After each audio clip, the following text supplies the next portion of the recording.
shut up and listen. Evaluate your client rather than just pitch this client, because you're going to sit there and you're going to talk and you're going to sell your business and they're going to move down that funnel. You didn't listen long enough to understand if they should be moving down that funnel. You just sold them on everything. And like, yeah, selling your client, that's part of it.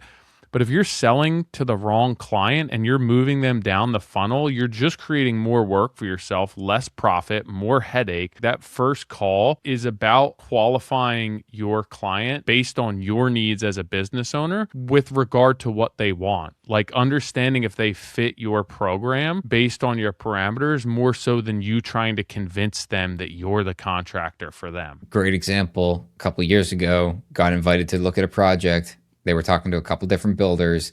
They scheduled an hour of my time, or an hour with the client, with me. And go in that meeting, I'm walking them through my process, top to bottom, everything. They're like, wow, this is amazing. Your communication, like, wow. We don't get the job. And I was like, man, they really appreciated and wanted everything that we kind of said. I was like, can you explain to me why? And this is the architect telling me after the fact. He goes, you didn't once ask them why they were doing the project. Yeah. All you did was explain your process, and they loved your process, but you didn't even ask. You didn't once give them the opportunity. And in my mind, I'm like, because I only had an hour, but you're right. It's like, you don't have to sit there and try to convince them. Great advice is just shut up and listen. This could be a marriage podcast. Could be. There's telltale signs with every lead that comes into my lap. And there's telltale signs for, yeah, I want to proceed, but there's also like the red flags that you happen across. What are some of the red flags for you as far as timing of a project, like motivation for a client to do that project? What are some red flags where it's like, with regard to motivation and timing, where you're like, this probably isn't a good fit for me? I ignore red flags. I look at them as orange or beige, I guess is the right term. Micromanagement and untrusting, I think, are the two that are really something I've ignored a lot. It goes back to what you're saying earlier. A client hiring us because they need something built is not a good fit for us, because it's, you're basically just looking at us as, paid labor to do something, where it's like, well, we have a process. And if you allow us to go about our process, we'll do a good job. And some of the most challenging projects, as good of people as they are, were people that were just really micromanaging, and they were all over the details, or really question the way we were going to do things. And, I've shared this example before, but we had this client years ago, and forgive me if I shared this recently, but we were renovating his apartment, his condo in the city, and he walked in and there was no recessed lighting on the ceiling. I think I just shared this, didn't I? I think you did. Yeah, and basically, like, it's all light gauge metal. So we drilled and put. Yeah, I remember saying this. We used the remodeling cans, and drilled them after we plastered the whole ceiling. And he just disagreed with that. I'm like, understood, but like, you're not. The process in which we get to the end result is not what you paid us for. I mean, that, like, you paid us for that, but like, your expectation is what we end up with. Yeah. So if I decide to do the whole job and put the recessed lights in at the very end, and if you get the product that you're looking for, like, why does that matter? Really, yeah. I think that a lot of times micromanagement comes from a lack of trust, or 100% trust. Yeah. Or not properly vetting a client, or forcing a project, right? If I feel that I truly trust somebody, I'm not going to micromanage them. I trust their competence. I trust their experience. I like what they do. I trust that they are much better at it than myself. So I think a lot of times micromanagement just comes from a lack of trust, or potential past experience. I think for me, like, as far as the timing perspective, like, I think that comes down to communication, like red flags in communication, right? To me, micromanagement is just a lack of trust. So that's an issue.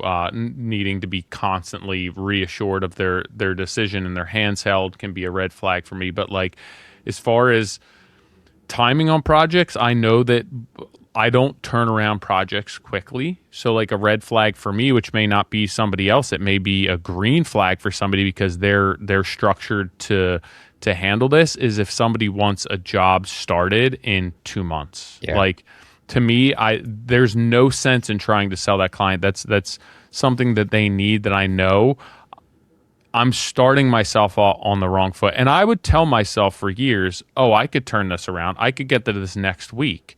And then before I know it, it's 7 months later and I still don't have the time to do it. So Yeah.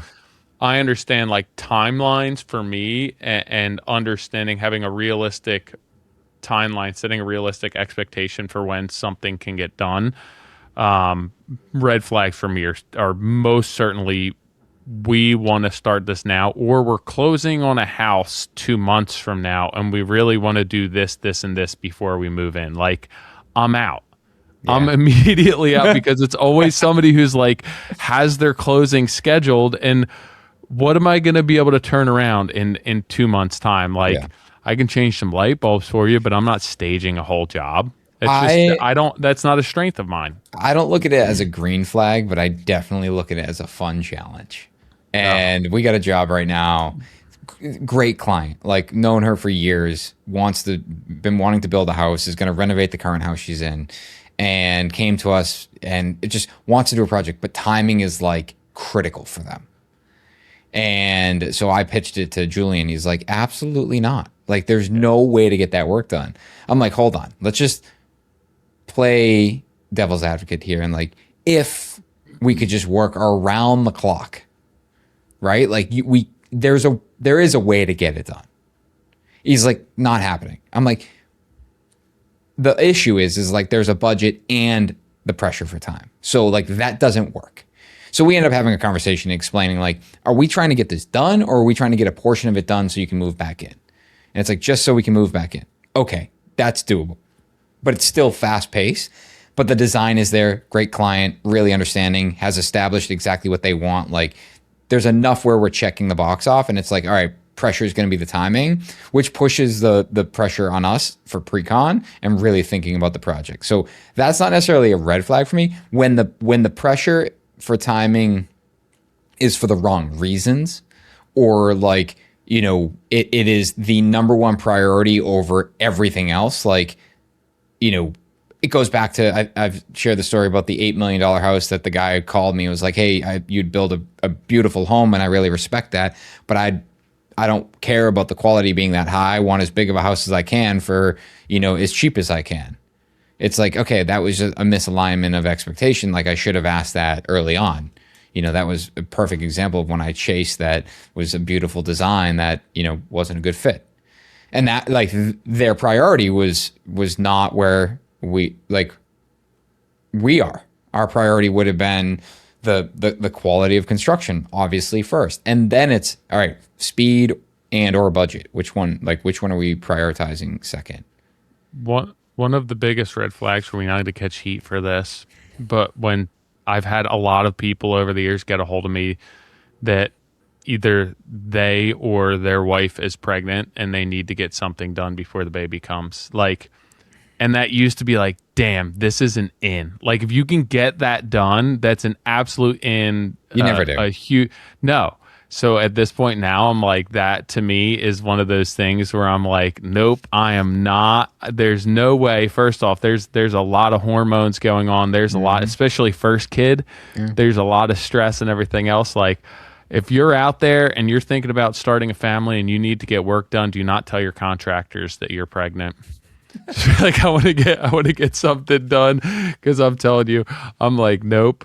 That's almost as bad as when somebody calls me and it just like, I just had somebody call me before the podcast and they said all the right things, but like when somebody's, hey, my name's so and so, I'm calling to get an estimate. Like, no, that's not how you lead into a conversation with me. Like, you're basically just telling me, hey, I want you to work for free. Come give me a number. I don't care if that's what like you want. At least butter me up a little and like pretend that you know me or that you really like what we do. Like, this lady called and, hey, followed you for a while. I like your work. I'm in Pennsylvania. first things first, I just want to see if you come over here, and like respond, no, I don't. But like if that were a job that was close to me in New Jersey, yeah, you like struck off on the right chord. You passed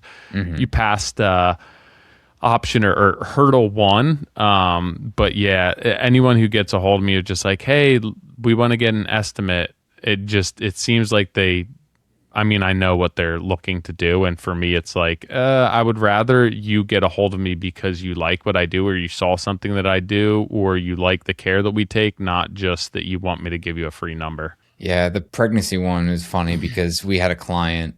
The job started and it was like, can we be done before we get married? And then it was, they got married. And this job was just a very difficult, very poor expectations set up front, lacking design, a lot of it design build, no formal architect or designer on the project. And then it was like, we need it done before the baby comes. And then it was like, next thing you know, the baby's here. And it's like just massive frustration on both sides, wasn't budgeted correctly, and I just think about that. I think about that job a lot where it's like, in many ways that job came out amazing and extremely beautiful. And in so many ways, it was a terrible experience because the expectations around everything were just never set appropriately, ever. Yeah, it's tough. If it's good, it's great. You are a hero. But there's a lot of things that can go wrong in our line of work, and to me, you're setting yourself up for a lot of potential success. I think Failure, not success at all. I think a lot of people would say anyone that like questions your fee. Yeah, And I would say that that's not necessarily a red flag, but I do think a red flag would be someone that constantly brings it up. yeah, Mentioning it once or twice, like, sure, good negotiation, right? Like, any business person would. But if it's constantly brought up, especially in the light of like, kind of the I'm paying you and you're making money off me attitude, that is, I think, a red flag that I've definitely ignored, where it's just like, I kind of laugh it off.